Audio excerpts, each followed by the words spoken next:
What is work-life balance, and why is it important? Work-life balance is a term we see often, but the definition can vary depending on who says it and who hears it.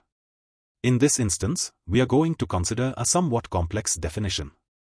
Work-life balance is the amount of time you spend working compared to the time you spend pursuing things outside of work, measured in hours, enjoyment, or mental energy.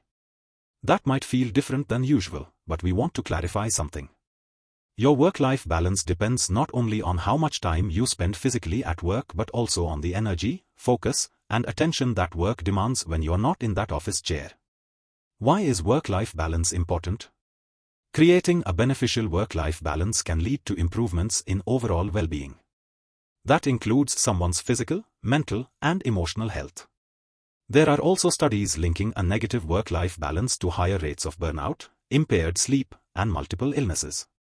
While we often think about this balance as something only for the team member, companies benefit from promoting a healthy balance, too.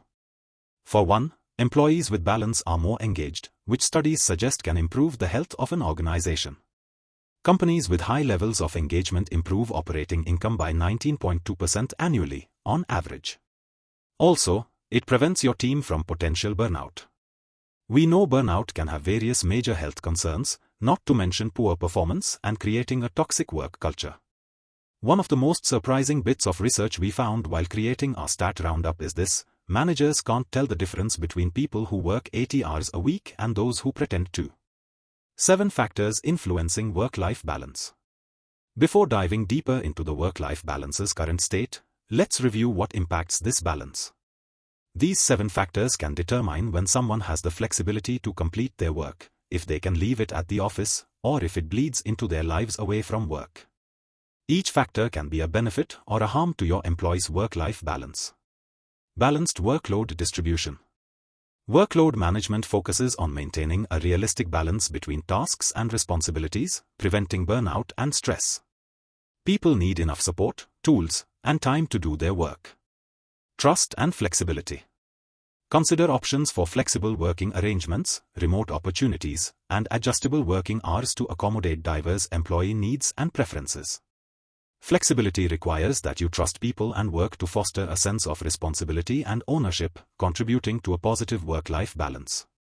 Establishing clear policies and boundaries. Clarity in policies and boundaries, defining expectations and structured frameworks, ensures employees understand rules and the importance of breaks and time off. Effective communication and openness. Emphasizing clear communication and transparent leadership builds trust, aligns teams, and contributes to work atmosphere. This also includes encouraging employee interaction and engagement in social settings. Employee well-being and a supportive environment. Prioritizing health and wellness programs, mental health support, and a supportive company culture emphasizes the significance of comprehensive employee well-being. Leadership practices and acknowledgement. The practice of recognizing achievements in public and private settings.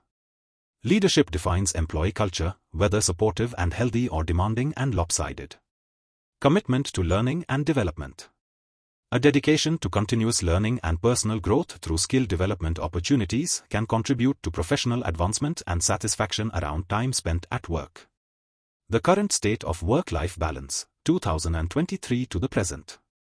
So, now let's look at some general work-life statistics around core areas of who we are and how we work. Employee perspectives. 60% of employees around the world report having a healthy work-life balance. Of people with a poor balance, 67% say some aspect of work or culture creates the imbalance. 33% of employees with a positive work-life balance plan to stay in their current jobs. 33% say that personal perfectionism drives their work-life imbalance. 26% of salaried employees work outside business hours.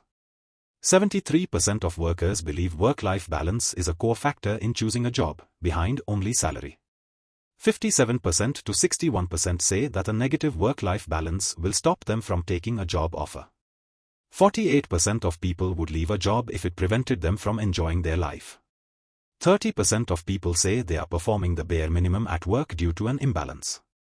67% of people say work-life balance improved once they began working remotely. Work-life balance in Asia and Australia. Asia, Australia, and New Zealand cover large areas of land and many, many people. Unfortunately, studies often vary in how they group countries in these regions, making broader comparisons more difficult.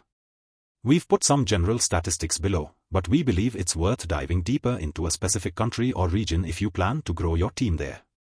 From the reports we reviewed, South Asia has the most engaged employees. Workers in East Asia tie the US with the highest daily stress levels. Australia is a close second. Those in Southeast Asia rank among the lowest in daily stress. 25% of employees in South Korea say they experience overwork. The average employee in Southern Asia works 45 hours per week. 45% of fathers in China say they must sacrifice time with their children to work to provide financial security.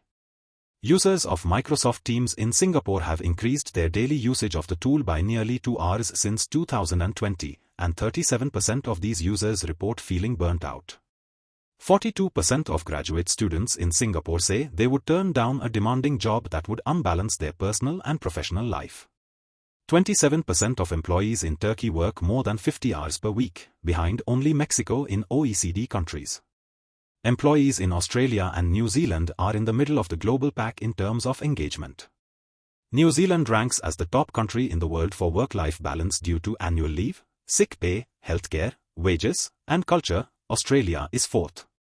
Australia and New Zealand have the most favorable job climate in the world for finding a job that people like. About half of people throughout Asia and Australia are actively seeking a new job.